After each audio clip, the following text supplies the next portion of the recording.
धन्यवाद अमृतजी। यहाँहरु सबैलाई क्रान्तिकारी जय नेपाल। आजभोलि म यो क्रान्तिकारी जय नेपालको बाटोमा छु। नेसन फर्स्ट अभियान यहाँहरुले सञ्चालन गरिराख्नु भएको छ। धेरै साथीहरुले मलाई तपाई कार्यक्रममा आइदिनुहोस् भनेर फोन गर्नुभयो। म कार्यक्रममा आउन सक्दिन। यो कोरोनाको बीचमा प्रधानमन्त्री स्वयंले भन्नुभएको छ कोरोनाले मुख्यमन्त्रीलाई चिन्दैन भने प्रधानमन्त्रीको समर्थक के चिन्ला, त्यसैले म कोरोना फैलाउने यो खालको कार्यक्रममा उपस्थित हुन्न भनेर मैले बारम्बार साथीहरुलाई भनिरहेँ र म आउँदिन भने त्यसको लागि म तपाईसँग क्षमा प्रार्थी छु। र धेरै मान्छेहरुको भनाइ होला एउटा कलाकार यसरी सडकमा उत्रिनु हुँदैन, उहाँहरुसँग पनि म क्षमा चाहन्छु। म यो कार्यक्रममा किन आए सबैभन्दा पहिले म यो विषय यहाँहरुको बीचमा राख्न चाहन्छु। यो कार्यक्रममा आउँदिन भनेको थिएँ। हिजो बेलुका म एउटा समाचार पढ्दै थिएँ। थाहाखबर.com मा लेखिएको थियो कि भारतीय गुप्तचर संस्थाका प्रमुखहरू नेपालमा छन्। शार्प सुटरहरू काठमाडौँमा दौडिरहेका छन्। हाम्रो देशको प्रधानमन्त्रीलाई बालुवाटारबाट ननिस्किन सेनाले आह्वान गरेको छ, सुरक्षा निकायले आह्वान गरेको छ। यही समाचार म पढ्दै थिएँ। छोरो आयो, बाबा एकचोटि तपाईँ र म कबड्डी खेलौँ। मैले भने छोरा म समाचार पढ्दैछु, एकछिन पढ्न दे। छोराले भन्यो के समाचार हो? मैले भने भारतीय गुप्तचरहरू नेपालमा रहेछन्, सुराकीहरू, तिनीहरूको विरुद्धमा बोल भनेर मलाई बोलाइरहेका छन्। म बोल्न जाउँ कि नजाउँ? छोराले भन्यो बाबा एकचोटि सोच्नु पर्छ। सोचेर भन् के गरौँ? छोराले भन्यो जाँदा ठिक हुन्छ बाबा, जानुहोस् भन्यो। म समाचार पढ्दै थिएँ, छोरो टिभी रुममा छिर्यो। एकछिनमा छोरो फेरि फर्केर आयो र भन्यो बाबा त्यहाँ तपाईँ नजाँदा ठिक हुन्छ। मैले भने किन? उसले भन्यो तिनीहरूले तपाईँलाई मारिदियो भने हामी के गर्ने? जब मेरो छोराले यो जवाफ दियो त्यसपछि मेरो मन बन्यो कि म यो ठाउँमा आउनुपर्छ। किनभने नाकाबन्दीको समयमा भारतको विरुद्धमा मैले प्रवचनहरू प्रस्तुत गरिरहँदा हरेक दिन मेरो बुवाले मलाई फोन गरेर सोध्नुहुन्थ्यो छोरो त कहाँ छस्, कहाँ पुगिस्, के गर्दैछस्? सधैँ फोन गर्नुहुन्न थियो बुवा, यसबाट किन यति धेरै फोन गर्दै हुनुहुन्छ? बुवाले भन्नुभयो त भारतको विरुद्धमा बोल्छस्। धेरै मान्छेहरूले आएर मलाई भन्छन् तपाईको छोरोलाई उग्र नबोल भन्नुहोस्, भारतले जुनसुकै बेला मार्दिन सक्छ। त्यसैले मेरो बुवाले मलाई यो जान्नको लागि फोन गर्नुहुँदो रहेछ छोरो जिउँदै छ कि भारतले मारिदिसक्यो। चक्रव्यूहमा चन्द्र सूर्य भन्ने किताब पढ्दा यही देखिन्छ। हामी यसकारण बाँचिरहेका छौँ किनकि हाम्रो छिमेकीले हामीलाई मार्न चाहेको छैन। मेरो बुवा पनि भारतसँग डराई डराई बाँच्ने, म पनि भारतसँग डराई डराई बाँच्ने र मेरो छोरो पनि भारतसँग डराई डराई बाँच्ने। आखिर कहिलेसम्म हामी डराई डराई बाँच्ने? हामी सार्वभौम देशका सार्वभौम नागरिक हौँ कि औपनिवेशिक देशका नागरिक हौँ? यो प्रश्न टटकार रूपमा आयो। त्यसैले नेसन फर्स्ट कोरोना सेकेन्ड भनेर म यहाँहरूको बीचमा आइपुगेँ, यहाँहरूको यो अभियानप्रति ऐक्यबद्धता प्रकट गर्नको लागि। एउटा उखान छ नेपालीमा, सिंगारी कराउने, चितुवा कराउने, सिंगारी हराउने।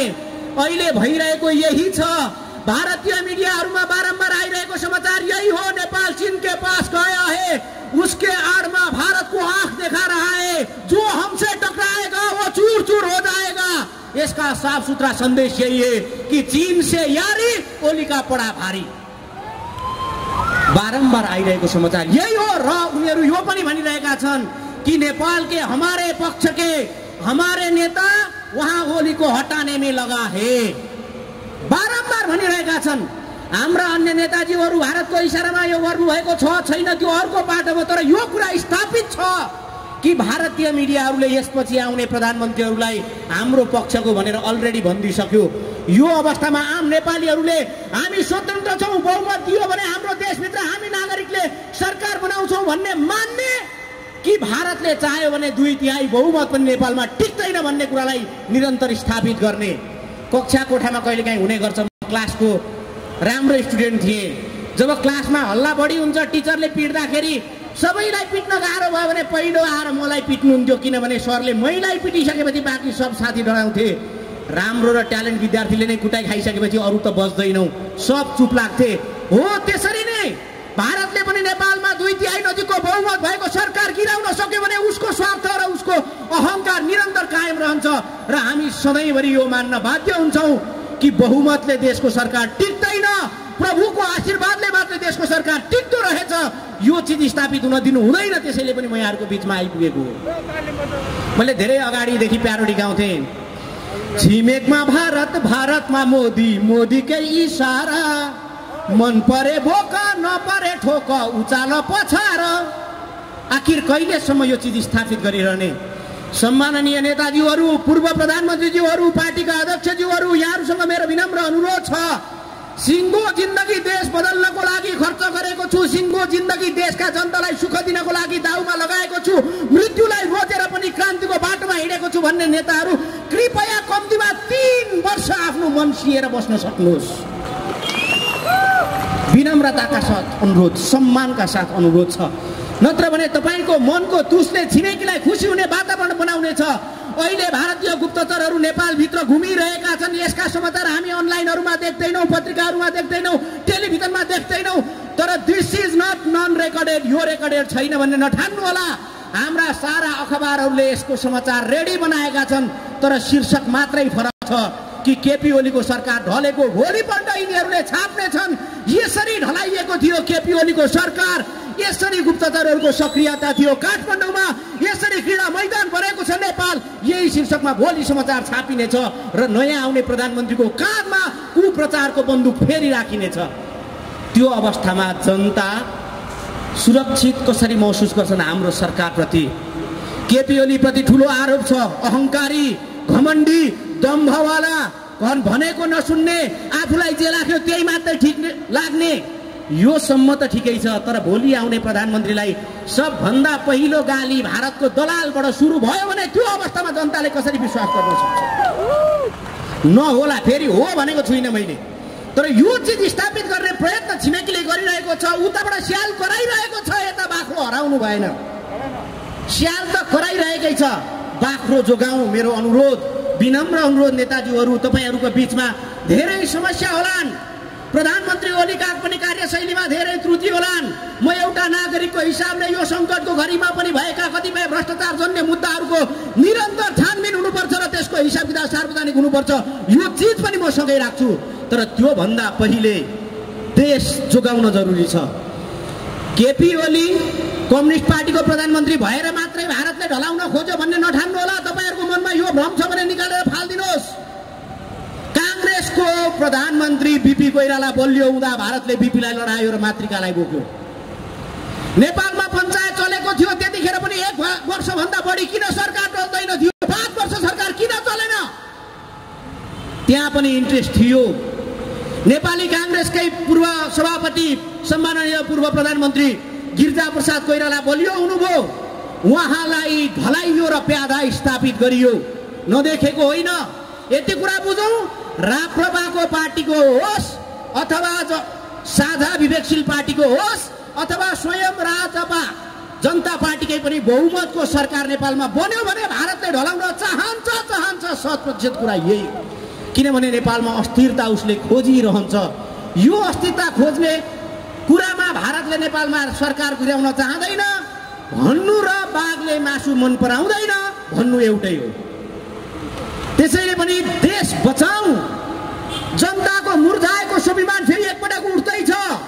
यो उठ्दै गरेको स्वाभिमानलाई ढल्न नदिऊ। यो बीचमा प्रयत्न गरौँ। हाम्रो अनुरोध र अर्को एउटा अनुरोध पनि मलाई गर्न मन लागेको छ, तपाईँ युवा मार्फत सरकारलाई पनि चिनिया राजदूतको जुन सक्रियता छ यो सक्रियता पनि खतरनाक हुन सक्छ। नेपालको सरकार ढलाउन भारतको राजदूत प्रयोग हुने, नेपालको सरकार जोगाउन चीनको राजदूत प्रयोग हुने। एउटा कुरा के हो भने मान्छे उभिएको छ, एकतिर मात्रै तानियो भने मान्छे कहिल्यै उठ्न सक्दैन। त्यो भनेको नेपाललाई भारतले तानिरह्यो, त्यसैले नेपाल उठ्न सकेन।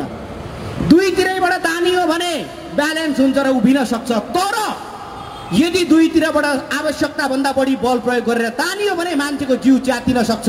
नेपालको स्वाधीनता पनि अहिले अस्थाराको मोडमा छ।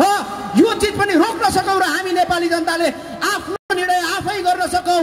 कसैले आएर ढालिदिनु पर्ने र कसैले आएर जोगाइदिनु पर्ने यो ठाउँबाट बस्नको लागि परिपक्व नेताजीहरू आदरणीय माधव नेपालज्यू, आदरणीय झलखा खनालज्यू, आदरणीय पुष्पकमल दाहाल प्रचण्डज्यू, आदरणीय केपी ओलीज्यू लगायत सम्पूर्ण तमाम ज्यूलाई म ज्यू गर्न चाहन्छु कि जनताको भावनामाथि कुठाराघात नगरिदिनुहोस्। कमसे कम बहुमत दिएको सरकार त 5 वर्ष चलाएर देखाइदिनुहोस्। म फेरि पनि सुरुमै आइपुग्न चाहन्छु। आजको लागि होइन, भोलिको लागि। मैले प्रधानमन्त्रीलाई मेरो एकल साथमा भनेको थिएँ, प्रधानमन्त्रीज्यू मेरो छोरो छ, अहिले म काखमा खेलाइरहेको छु, तर बेरोजगारीको कारणले मेरो छोरो विदेशमा पुगेर नाति मेरो काखमा खेलाउन नपाउने अवस्था नआओस्। म मेरो नाति मेरो काखमा खेलाउन चाहन्छु। कमसेकम हाम्रा छोराछोरीहरू त यही देशमा सुरक्षित बनुन् न। कमसेकम हाम्रा छोराछोरीहरू देशप्रति गर्व गर्न सकुन् न। कमसेकम मेरा छोराछोरीहरू, हाम्रा छोराछोरीहरू, मेरो देशले मेरो रक्षा गर्छ, छिमेकी जासुसले आएर मलाई मार्न सक्दैन, यो ठाउँमा त पुग्न सकुन्न। त्यसको लागि विकासको गति अगाडि बढाउन जरुरी छ। विकासको लागि स्थिरता जरुरी छ। स्थिरताका लागि प्राप्त भएको यो बहुमतलाई गुमाउने काम नगरिदिनु होला। देशलाई बचाइदिनु होला। विनम्रताका साथ ससम्मान अनुरोध गर्दछु। हुन त ठाकठुक त सामान्यतया पर्छ। तपाईको घरमा पनि श्रीमान श्रीमती ठाकठुक हुन्छ, मेरो घरमा पनि हुन्छ, उहाँको घरमा पनि हुन्छ। कुरा ठुलो हुँदैन, सानो हुन्छ। तर जब श्रीमान श्रीमतीको ठाकठुकको बेलामा छिमेकीले आएर एउटा पक्षलाई उचाल्न थाल्छ तब दुर्घटना हुने गर्दछ। त्यसैले यो कुरा नेताज्यू, झगडा आफ्नै होला, असन्तुष्टि आफ्नै होला, विधि प्रक्रिया आफ्नै होला, तर छिमेकबाट स्याल कराएको कराइ छ, हुइया मचाएको मचाइ छ। यो बेलामा बाख्रो जोगाइदिनु होला। विनम्रताका साथ अनुरोध गर्दछु। लिपुलेक, लिम्पियाधुरा र कालापानी नेपाली नक्सामा आइपुगेको छ। अब नेपाली भूगोलमा जोडिनुपर्छ। आधा शताब्दी भन्दा अगाडिदेखि लुटिएको भूभाग नेपाली भूमिमा वैधानिक रूपमा स्थापित गर्ने केपी शर्मा ओलीज्यू र समग्र नेपालको संसदलाई एकचोटि जोरदार तालीका साथमा धन्यवाद प्रकट गरिदिनको लागि म अनुरोध गर्छु। जसको लागि जुन अभूतपूर्व राष्ट्रिय एकता निर्माण भयो यसरी नै अगाडि बढिरहोस्। र अन्त्यमा म छिमेकीलाई अनुरोध गर्न चाहन्छु, हेलो छिमेकी, तिम्रो आकार ठुलो छ, हाम्रो सार ठुलो छ, तिम्रो फैलाइ ठुलो छ, हाम्रो उचाइ ठुलो छ, तिमीमा गुलामीको दाग छ, हामीसँग स्वतन्त्र दिमाग छ, तिमीसँग आबादी छ, हामीसँग आजादी छ। जिरे खोर्सानीको ताकत के हो त्यो खाने मान्छेले थाहा पाउँछ। हेर त, हजारौं किलोको हात्तीलाई 50 किलोको मान्छेले तलाउँछ। त्यसैले नेपाल भनेको 50 किलोको मान्छे जस्तो हो, जसले जति ठुलो हात्ती भए पनि तह लगाइदिन सक्छ। यो आत्मविश्वास राखौं। फेरि पनि अनुरोध छ, लिपुलेक, कालापानी र लिम्पियाधुरा नेपाली फिताले नापिने छ। लिपुलेक, लिम्पियाधुरा र कालापानी नेपाली फिताले नापिने छ। फेरि इतिहासका पानाहरूमा नेपाली वीरताको गाथा छापिने छ। फिर्ता लैजाऊ तिम्रा विस्तारवादी बुटहरू, नत्र बुटसँगै बुटभित्रका खुट्टा पनि काटिनेछ। छिमेकीलाई अनुरोध, सर्वोच्च शिखर सगरमाथा संसारको धुरी हुन्छ। सर्वोच्च शिखर सगरमाथा संसारको धुरी हुन्छ। संसारमै नेपालीको पहिचान नै बहादुरी हुन्छ। छिमेकीले सायद यो बिर्सियो होला। हाम्रो त चुरोट पनि खुकुरी हुन्छ र रक्सी पनि खुकुरी हुन्छ। बाँकी वीरताको कुरा त के गरौँ? कहिलेकाहीँ हामीभित्र मुर्झाएको छ वीरता, सुक्दै गएको छ पुर्खाको रगतको तागत। सङ्गीत बन्न एउटै तालमा बज्ने धुन चाहिन्छ। सङ्गीत बन्न एउटै तालमा बज्ने धुन चाहिन्छ। सुरुदेखि अन्तिमसम्म एकनासको जुनुन चाहिन्छ। डराउनु पर्दैन। भगौडाहरूको ठुलो जत्थासँग युद्ध जित्न त शरीरमा पुर्ख्यौली र वीरता बोकेको खून हुनुपर्छ र यो हामीसँग छ। त्यसैले हामी डराउने कुरा छैन। असंलग्न परराष्ट्र नीति हाम्रो, शान्ति हाम्रो, यो हाम्रो नीति हो। तर यसको अर्थ यो होइन कि कसैले हामीलाई आएर दबाउन सकोस्, कसैले हामीलाई आएर दबाउन, होच्याउन, ढलाउन सकोस्। त्यसैले फेरि पनि एकचोटि म विनम्रताका साथ अनुरोध गर्दछु, तपाईँ युवा साथीहरू, केपी ओलीप्रति तपाईँका विश्वास छन्, मेरा पनि विश्वास होलान् र मसँग धेरै असन्तुष्टि पनि होलान्, तपाईँसँग पनि असन्तुष्टि होलान्। सरकारले यो यो यो यो यो गर्नु पर्थ्यो, यो यो यो यो गरेन। यो हिसाब किताब फेरि गर्नेछौँ, खोज्नेछौँ। सरकार गलत भए सच्याउनेछौँ। तर त्योभन्दा अगाडि देश स्वतन्त्र र सार्वभौम सत्ता सम्पन्न हो कि अर्ध औपनिवेशिक हो, यो बीचको विभेद छुट्याउनु छ।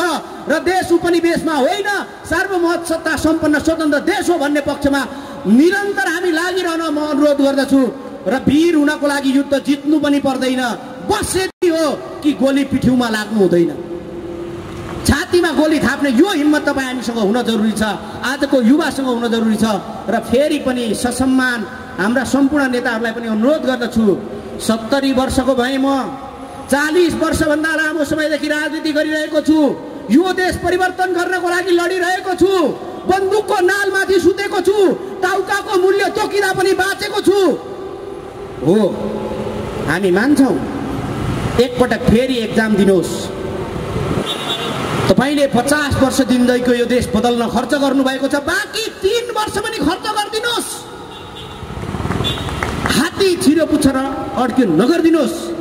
यो देश बदलौँ, यो देशलाई अर्को युगमा प्रवेश गराउँ, सम्भाव्यताको बाटोमा अगाडि बढौँ। खानीको नाममा ढुङ्गा खानी र बालुवा खानी बाहेक केही थाहा नभएका हामी फलाम खानी, ग्यास खानी र युरेनियम खानीसम्म पुग्दैछौँ। यो विकासको गतिलाई नरोकौँ। पूर्व पश्चिममा